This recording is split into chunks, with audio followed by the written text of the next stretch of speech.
प्रादेशिक उपाध्यक्ष और डीएवी इंटर कॉलेज के प्रधानाचार्य आदरणीय देवभास्कर तिवारी जी, निवर्तमान जिला मंत्री यादव जी, सम्मानित मंच, सम्मानित संधाचार, शिक्षक साथियों, शिक्षिका बहनों, सुबह 11 बजे से इस धरने का कार्यक्रम चल रहा है और बहुत सारे वक्ताओं को आपने सुन भी लिया। हमारी जो मुख्य मांगे थी लगभग उस पर सभी वक्ताओं ने अपने विचार रख दिए हैं। मैं उनको जोड़ते हुए कुछ बातें सिर्फ इसमें बहुत चंद मिनट में आपसे करना चाहता हूं।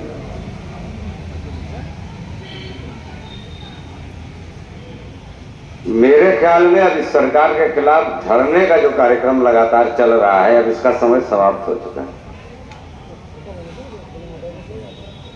अगर हम अपने पूर्वजों की उपलब्धियों को बचाना चाहते हैं, जो धीरे धीरे करके सरकार हमसे छीनती जा रही है, हमारी सेवाएं अगले 2 वर्षों में सुरक्षित रहेंगी कि नहीं रहेंगी इसकी कोई गारंटी नहीं। हम सुरक्षित हैं कि नहीं इसकी कोई गारंटी। आप समझते हैं कि हमको सरकारी नौकरी मिल गई, अब क्या हम तो रिटायर होंगे आराम से, कल क्या होगा कुछ पता नहीं है हमको। अब समय आ गया सड़क से लेकर सदन तक संघर्ष करने का, और इन्हीं संघर्षों की देन थी कि आज हमको इतना अच्छा वेतन मिल रहा है और हमको तमाम सुविधाएं मिल रही हैं। आपने सुना होगा धाराओं के बारे में कि 12, 18, 21 समाप्त कर दी गई है। प्रबंधकों का अंतर चलना इस जिले में भी शुरू हो गया है। अध्यक्ष महोदय जी जानते हैं, बहुत कई प्रकरण ऐसे आ चुके हैं जो डीएस कार्यालय में लंबित हैं अभी। तो हमारी किसी की सेवा सुरक्षित नहीं। तो सबसे पहले तो हमें यूनाइट होना पड़ेगा, हमें संगठित होना पड़ेगा।